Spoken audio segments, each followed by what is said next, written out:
Saudara, 3 rekan kerja Peggy Setiawan atau Peron akan dimintai keterangan oleh Polda Jawa Barat terkait kasus pembunuhan Vina dan Eki di Cirebon 8 tahun yang lalu. Suarsono atau Bondol, Suparman dan Ibnu akan memberikan kesaksiannya terkait keberadaan Peggy saat terjadinya pembunuhan Vina dan Eki di Cirebon. Menurut kuasa hukumnya, Tony RM, ketiganya secara resmi sudah mendapatkan surat pemanggilan dari Ditreskrim Polda Jawa Barat dan siap menghadiri pemeriksaan. Diketahui saudara, Suarsono atau Bondol, Suparman dan Ibnu mengaku sebagai rekan kuli bangunan Peggy saat berada di Bandung, Jawa Barat. Mereka meyakini Peggy merupakan korban salah tangkap dan berharap rekannya segera dibebaskan.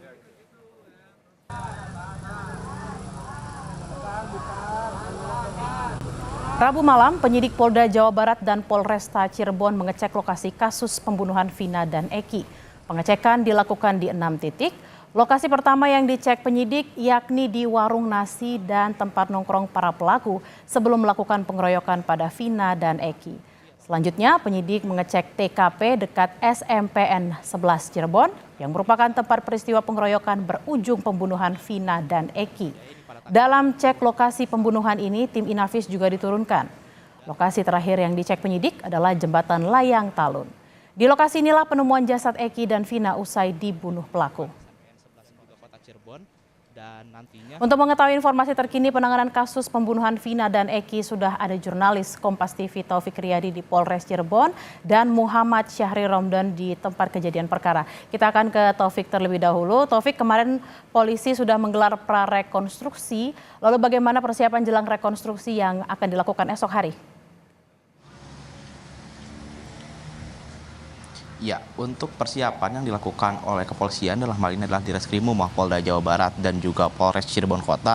Tentunya ini akan terus mendalami titik-titik TKP ataupun tempat kejadian perkara yang sudah didatangi pada pengecekan TKP ataupun prarekonstruksi pada Rabu malam kemarin. Di antaranya adalah saudara ada 6 titik yang dikunjungi ataupun yang dilihat oleh penyidik polisi pada Rabu malam kemarin. Yang pertama adalah warung nasi. Warung nasi ini disinyalir menjadi tempat AF melihat kejadian pelaku melakukan pelemparan kepada Vina dan juga Eki. Lalu yang kedua adalah tempat cuci motor ataupun mobil. Ini merupakan tempat di mana AF bekerja yang memang lokasinya tidak jauh dari warung nasi tersebut. Lalu yang ketiga adalah warung nongkrong. Yang warung nongkrong ini merupakan warung nining, di mana tempat para pelaku ataupun para geng motor ini sering berkumpul setiap malamnya. Dan juga yang keempat maksud kami adalah TKP. Yang TKP ini berada di depan SMPN 11 dan berada di sebuah tanah kosong yang berada di sebuah bangunan. Dan saudara, dari keempat TKP tersebut memang ini jaraknya berdekatan, kurang lebih radiusnya sebesar 500 meter saja. Jadi memang titik pertama pada saat pengecekan TKP polisi berada di sekitaran SMPN 11 Kota Cirebon. Lalu titik terakhir yang dilihat ataupun dipantau oleh pihak kepolisian adalah flyover Talun. Diketahui flyover Talun ini adalah tempat ditemukannya Vina dan juga Eki pada saat awal meninggal, dan juga pada saat awal ditemukan pihak polisi menduga bahwa itu terjadi kecelakaan tunggal. Dan pada saat pemeriksaan TKP kemarin malam, pihak dari kepolisian sudah menandai dengan cat berwarna putih serta berwarna merah. Ini di mana tempat yang menurut keterangan dari Kombes Surawan, yaitu adalah Ditreskrimum Polda Jawa Barat, mengatakan bahwa tanda yang maksud kami adalah tempat yang ditandai oleh cat berwarna putih dan merah ini merupakan titik di mana Vina dan juga Eki jatuh saat dikejar oleh para geng motor. Dan tentunya saudara, selain mengecek TKP, pihak dari kepolisian juga ini akan terus memeriksa beberapa saksi. Di antaranya saksi yang sudah terkonfirmasi akan hadir untuk diperiksa adalah Suharsono alias Bondol, yaitu merupakan rekan kerja dari Peggy Setiawan. Lalu juga ada Ibnu yang juga merupakan rekan kerja. Dan yang terakhir adalah Suparman, ini merupakan rekan kerja sekaligus sepaman dari Peggy Setiawan. Dan rencananya mereka akan diperiksa pada tanggal 31 Mei atau pada Jumat besok di Polda Jawa Barat. Bella. Taufik, ini tadi sudah disebutkan ada beberapa saksi-saksi yang sudah diperiksa. Lalu seperti apa update-nya setelah SPDP kasus diserahkan ke Kejati Jabar? Ya, untuk update-nya memang pihak dari kepolisian dalam hal ini adalah Ditreskrimum Polda Jawa Barat ini masih terus melakukan pendalaman terhadap para saksi. Di antaranya memang sudah ada beberapa saksi yang diperiksa oleh kepolisian seperti ada Luciana, ini merupakan adik dari Peggy Setiawan, yang juga dalam kesaksiannya Luciana mengatakan bahwa Peggy ini berada di Bandung pada saat terjadinya pembunuhan itu pada tanggal 27 Agustus 2016. Selain dari Luciana juga, saudara, pihak dari kepolisian telah memeriksa Linda, itulah teman dari Vina, dan ia mengatakan bahwa ia tidak mengetahui proses pembunuhan karena memang pada saat terjadinya pembunuhan pada tanggal 27 Agustus 2016, Linda maksud kami mengatakan bahwa ia berada di rumah saat terjadinya pembunuhan. Selain dari dua tersebut, saudara, kami konfirmasi lagi melalui penasehat hukum ataupun kuasa hukum keluarga Peggy Setiawan mengatakan bahwa pihak dari keluarga sudah diperiksa, diantaranya adalah ayah kandung serta ibu tirinya, yaitu diperiksa di Polda Jawa Barat. Dan masih ada beberapa saksi yang masih belum diperiksa, diantaranya adalah ibu kandung dari Peggy Setiawan yang saat ini menetap di Cirebon, serta adik dari Peggy Setiawan, itulah Robi Setiawan. Dan tentunya ini untuk ibu dan adiknya sampai saat ini masih belum mendapatkan surat panggilan, dan yang pasti ataupun yang sudah diberikan surat pemanggilan adalah Suharsono dan juga Ibnu yang merupakan rekan kerjanya, serta Supratman yang juga merupakan paman serta rekan kerja Peggy Setiawan saat bekerja di Bandung, Bella. Baik, dari Taufik Riyadi kita ke Muhammad Syahri Romdon yang ada di TKP.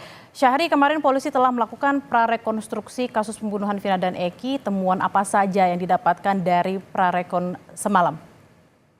Ya, baik Bella di studio. Selamat siang saudara. Memang proses prarekonstruksi telah berlangsung di Jalan Perjuangan Kota Cirebon dan juga Jalan Layang Talun yang dimulai sekitar pukul 17.30 hingga sekitar pukul 10.30 atau sekitar 2 jam.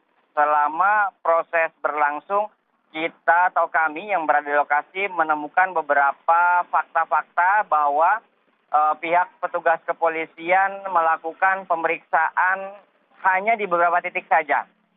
Artinya pihak kepolisian tidak masuk ke bagian dalam yang merupakan titik awal mula warung Bu Nining karena masuk gang, sementara petugas kepolisian berada di jalan utama saja.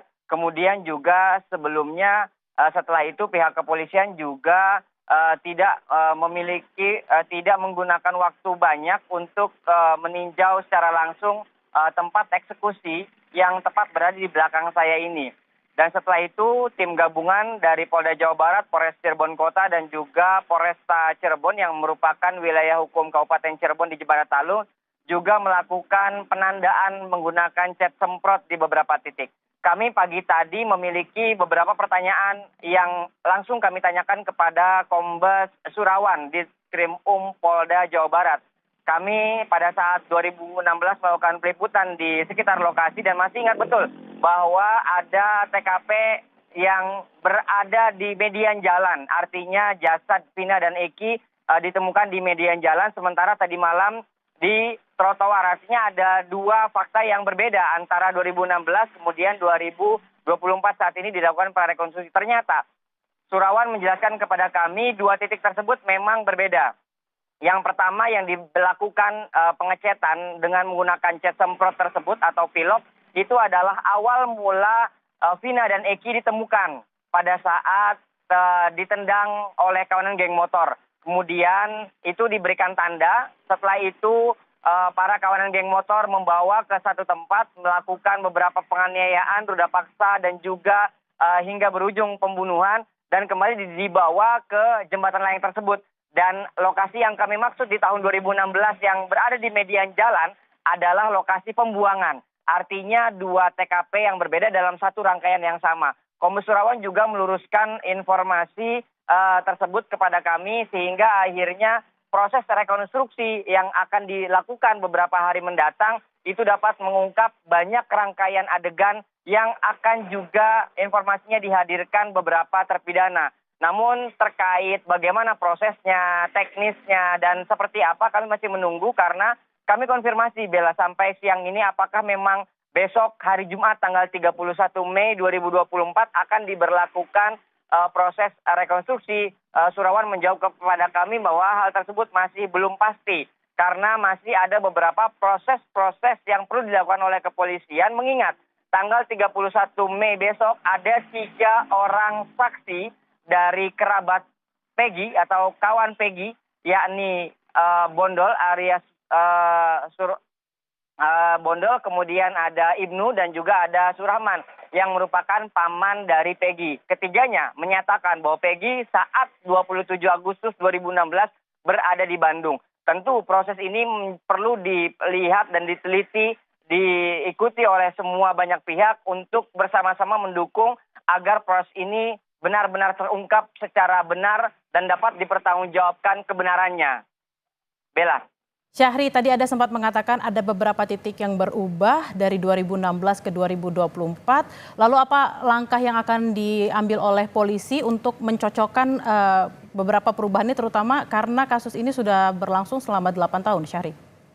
Ya, Bella, sebetulnya ada beberapa hal yang memang yang kami anggap ini belum cukup lengkap. Artinya belum bisa dikatakan sebuah perubahan karena tadi malam itu adalah proses pra-rekonstruksi. Artinya bisa jadi pihak kepolisian tidak melakukan secara lengkap proses rekonstruksi dari tahapan A sampai tahapan akhir. Artinya ada beberapa rangkaian adegan yang bisa jadi ini memakan waktu dan proses yang cukup lama. Dan malam tadi hanya sepintas saja dari 6 TKP yang kami ikuti prosesnya.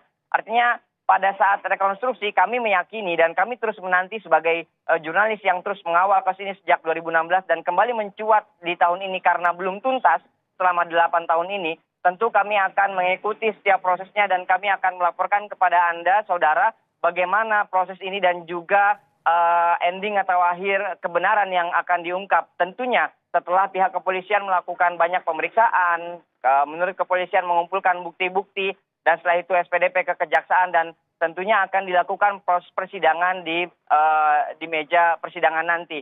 Dan di lokasi tersebut akan dikeluarkan semua argumentasi, bukti-bukti dan kesaksian-kesaksian saksi kunci, baik dari saksi kunci beberapa pihak yang terlibat dalam kejadian ini. Bella. Baik, kita akan tunggu seperti apa rekonstruksi akan dilaksanakan esok hari. Terima kasih Muhammad Syahri Ramdan dari tempat kejadian perkara. Sebelumnya ada Taufik Riyadi dari Polres Cirebon. Selamat bertugas kembali rekan-rekan.